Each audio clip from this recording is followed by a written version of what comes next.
3 season पर की जाती है। तो कैसे मक्का की खेती कौन से सीजन पर करें, कौन सी वैरायटी का सिलेक्शन करें, कौन सी बीमारी आती है उनका प्रबंधन और कैसे खेत की तैयारी करना है। 1 एकड़ में यदि आप मक्का की खेती करते हैं तो दोस्तों कितनी लागत लगेगी, कितना आप प्रॉफिट अर्न कर सकते हैं, टोटल कितने दिन की यह लाइफ साइकिल है।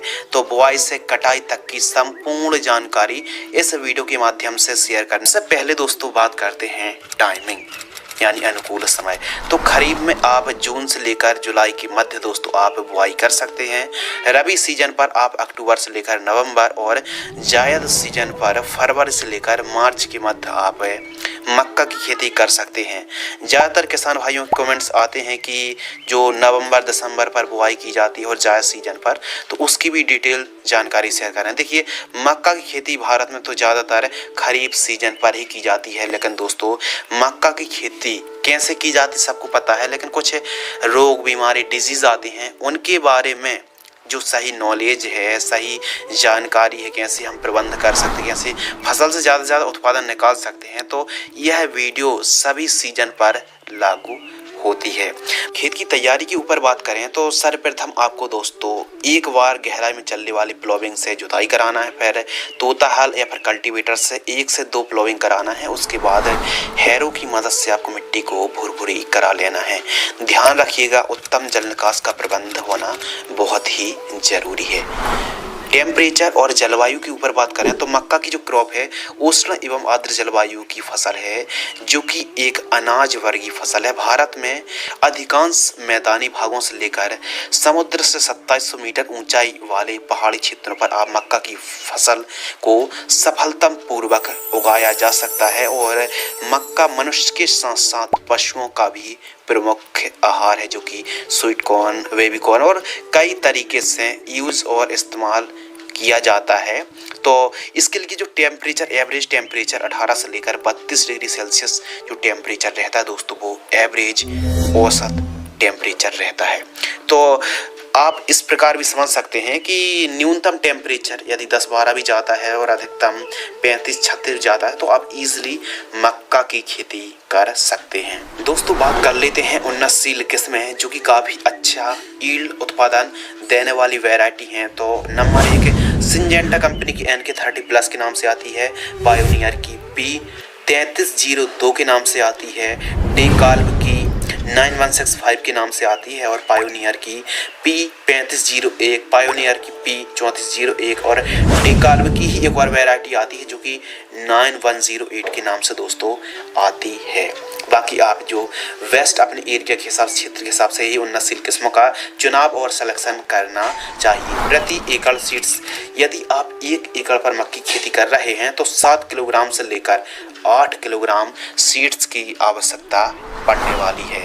यह डिस्टेंस पर भी काफ़ी ज़्यादा डिपेंड करता है। यदि डिस्टेंस को आप कम और ज़्यादा करते हैं तो सीड्स की रिक्वायरमेंट क्वांटिटी कम और ज़्यादा भी हो सकती है। एक एवरेज औसत 7 से 8 किलोग्राम सीड्स की आवश्यकता पड़ने वाली है।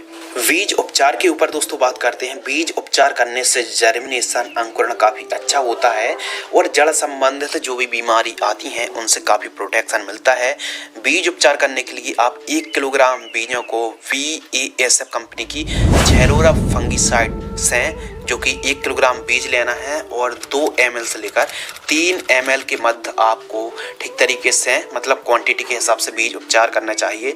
झेलोरा VASF कंपनी की झेलोरा फंगिसाइड आती है जिसमें पाराक्लोस्ट्रोबेन और थाइफेनेट मिथाइल का कॉम्बिनेशन है। इससे आप बीज उपचार करते हैं तो अंकुरण, जर्मिनेशन काफ़ी अच्छे से देखने के लिए मिलेंगे।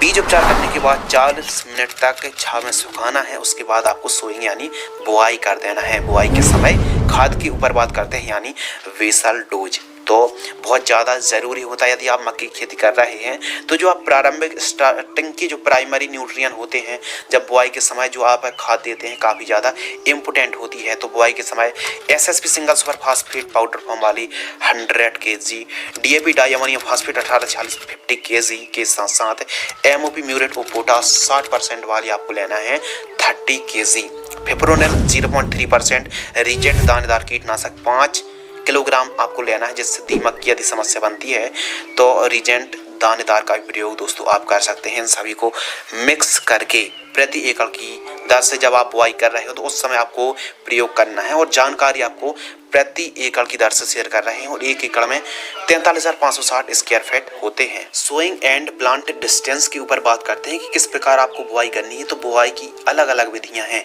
जैसे ब्रॉडकास्ट विधि, छिटका विधि से भी आप बुआई कर सकते हैं मक्के की, वहाँ की सीडल मेथड से भी आप बुआई कर सकते हैं। तो आपको दूरी कितनी रखनी चाहिए, आपको सीडल मेथड से ही बुआई करनी है और पौधे से पौधे यानी सीड्स से सीड्स की दूरी आपको 10 इंच रखनी है और लाइन से लाइन की दूरी आपको 16 इंच, काफ़ी उपयुक्त परफेक्ट है दोस्तों, 16 इंच और लगभग 4 से 5 सेंटीमीटर गहराई पर आप बुआई कर सकते हैं। सिंचाई के ऊपर बात करते हैं, इरिगेशन के ऊपर बात करते हैं तो जायद में 10 से 12 दिनों के अंतराल पर सिंचाई करना चाहिए।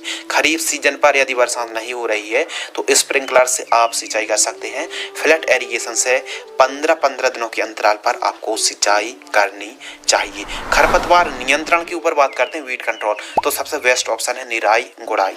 लेकिन यदि 30 दिन के आसपास की फसल हो गई है बुआई से और खरपतवार उग चुके हैं, 3 से 4 पत्ती के दिख रहे हैं, तो बायर कंपनी की लोडेस खरपतवार नाशक को आपको 100 से लेकर 120 ml आपको 200 लीटर पानी में घोल करके स्प्रे करना है। जब एक बार हम और रिपीट करते हैं कि मक्के की फसल जब लगभग 25 से 30 दिन की फसल होती है तो पहले सिंचाई करनी है, 100 से 120 ml लोडेस हार्बिसाइड को स्प्रे करना है 200 लीटर पानी घोल करके प्रति एकड़ की दर से। इससे खरपतवार मुक्त फसल हो जाएगी, चौड़ी और सकड़ी पत्ती खरपतवार कंट्रोल हो जाएंगे। बाकी आप निराई गुड़ाई भी करा सकते हैं। फर्स्ट निराई गुड़ाई 35 से 40 दिन, सेकंड निराई गुड़ाई 60 से 65 दिन के आसपास की फसल होती है तो सेकंड निराई गुड़ाई करनी चाहिए। अगले महत्वपूर्ण विषय के ऊपर दोस्तों बात करते हैं स्प्रे शेड्यूल, यानी मक्के की फसल पर कौन कौन सी कीट बीमारियां आती हैं, उनका इलाज कैसे आप समय रहते कर सकते हैं, आइए समझते हैं। देखिए, कुछ मक्के की फसल पर ऐसी बीमारी आती हैं जो कि काफ़ी ज़्यादा नुकसान पहुंचाती हैं। तो कीट प्रबंधन के ऊपर हम बात कर रहे थे। प्रमुख रूप से फॉल आर्मी वर्म मक्के की फसल पर दोस्तों 100% नष्ट और बर्बाद कर सकती है।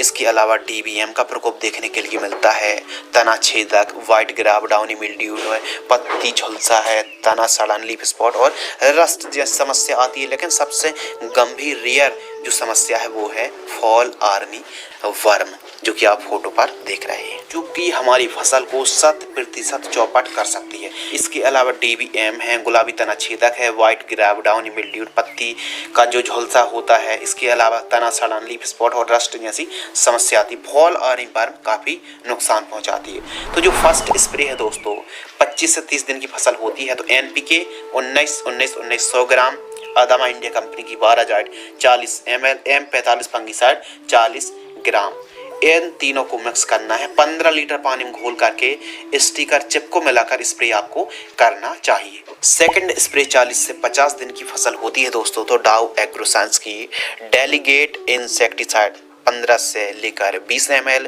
टाटा की ताकत फंगिसाइड 40 ग्राम, अदामा की आर्मरॉक्स टॉनिक 30 ml, इन तीनों को 15 लीटर की दर से आपको स्प्रे करना है। सेकंड स्प्रे 60-70 दिन की फसल होती है तो यदि इल्ली का प्रकोप है, फॉल आर्मी वर्म का प्रकोप है तो ही आपको स्प्रे करना चाहिए। यदि 60-70 दिन की फसल है, फॉल आर्मी वर्म का प्रकोप बहुत ज़्यादा है तो 60-70 दिन की फसल होने पर धानुका की लार्गो 18 ml 0050 100 ग्राम, इन दोनों को 15 लीटर पानी घोल करके स्प्रे करना चाहिए। और यदि फॉल आर्मी वर्म का केवल प्रकोप है तो डाउ एग्रोसाइंस की डेलीगेट FL नाम की लार्गो का स्प्रे आप कर सकते हैं। इस प्रकार दोस्तों आप स्प्रे शेड्यूल चलाते हैं तो बहुत अच्छे रिजल्ट देखने के लिए मिलेंगे और कोई भी रोग बीमारी का प्रकोप देखने के लिए नहीं मिलेगा। अगले टॉपिक के ऊपर बात करते हैं खाद का शेड्यूल यानी फर्टिगेशन शेड्यूल। तो मक्के की फसल पर केवल और केवल एक खाद देने की आवश्यकता है अच्छी पैदावार निकालने के लिए। वेसल डोज पर हमने आपको बतला दी कि इन खादों को फॉलो करें। सेकंड बात, जो फर्स्ट जो कॉम्बिनेशन है, जब हमारी फसल बुआई से 25 से 35 दिन की फसल होती है तो यूरिया 45 किलोग्राम, 8 किलोग्राम सागरिका दानेदार और 4 से 5 किलोग्राम जिंक सल्फेट लेना है और humic acid 1 kilogram, zinc sulphate 33% वाली हमको लेना है। इन चारों को मिक्स करके जड़ों के पास देकर सिंचाई कर दीजिए। बढ़िया रिजल्ट देखने के लिए दोस्तों मिलेंगे।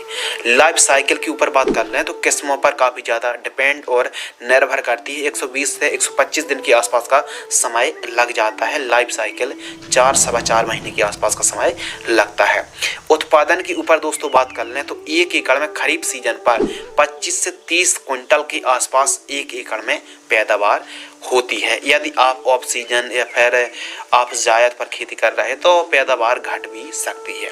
लागत के ऊपर बात कर लें तो 1 एकड़ में 10,000 से लेकर 12,000 रुपये के आसपास 1 एकड़ का खर्च दोस्तों आता है।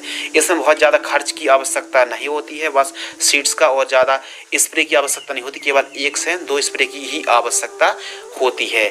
बाजार भाव के ऊपर बात कर लें, मंडी भाव के ऊपर बात कर लें तो 1800 से लेकर 1850 रुपये के आसपास प्रति क्विंटल की कीमतें देखने के लिए दोस्तों मिलती हैं, 1850 रुपये।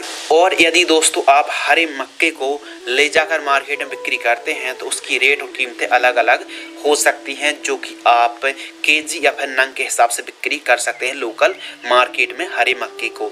और जो सूखा मक्का है उत्पादन है वो 1850 रुपये क्विंटल के आसपास कीमतें देखने के लिए मिलती हैं।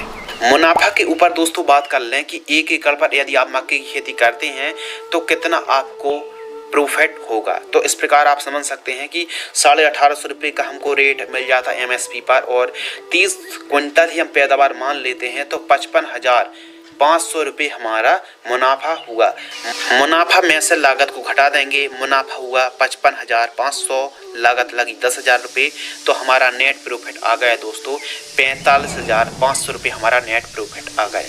यदि इस प्रकार आप 1-2 एकड़ पर खेती करेंगे मक्का की और आप हरे मक्के को भी आप ऑफ सीजन या फिर जायद पर बिक्री करते हैं तो भी आपको काफ़ी अच्छा लाभ मिलेगा। ठंडियों के दिनों पर भी काफ़ी ज़्यादा मक्के की डिमांड रहती है, हरे मक्के की। तो इस प्रकार आप मक्के की खेती कर सकते हैं। मक्के पर कौन कौन सी बीमारी आती हैं उनका इलाज हमने इस वीडियो के माध्यम से डिटेल में संपूर्ण जानकारी शेयर की। तो जो हमने उत्पादन आपको बतलाया है यह एरिया के हिसाब से, वैरायटी के हिसाब से, भूमि कम उपजाऊ ज़्यादा उपजाऊ के हिसाब से पैदावार घट और बढ़ भी सकती है। तो उम्मीद करते हैं दोस्तों इस वीडियो से आपको कुछ नया नॉलेजेबल सीखने के लिए ज़रूर मिला होगा। वीडियो को आपने अंत तक पूरा वॉच किया, वीडियो को अंत तक देखने के लिए आपका दिल से बहुत बहुत शुक्रिया, धन्यवाद।